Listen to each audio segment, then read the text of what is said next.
미국의 새 정권 출범이 얼마 남지 않았지만 트럼프 대통령이 여전히 이 대선 결과에 불복하면서 정치권 혼란도 계속되고 있습니다. 트럼프는 잃어버린 자신의 표를 되찾으라며 일부 주정부에 압박성 전화를 한 데 이어 불복에 동조해온 충성파 의원들에게는 포상을 하는 등 논란을 가열시키고 있습니다. 워싱턴 금철영 특파원입니다.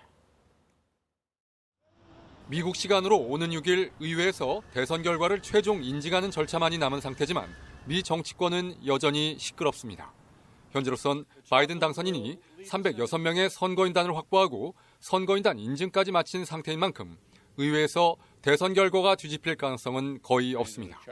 미치 맥코넬 상원 원내대표 등 공화당 지도부도 바이든 당선 인증 절차를 진행하겠다는 입장입니다.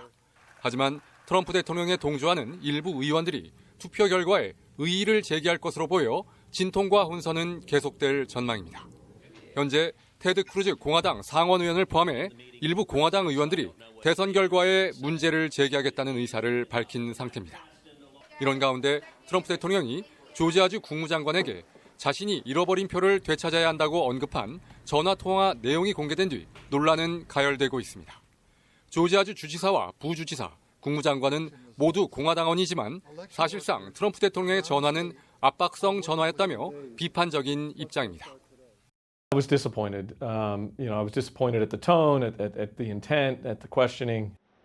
일부 조지아주의 선관위 관계자들은 선거와 관련한 부정한 청탁으로 대통령의 법규 위반 여부를 조사해야 한다고 주장하고 있습니다. 하지만 트럼프 대통령은 이런 비판에 아랑곳 없이 자신의 대선 불복에 동조하면서 충성파로 분류돼 온 하원 의원 2명에게 자유의 메달을 수여해 또다시 논란의 중심에 섰습니다.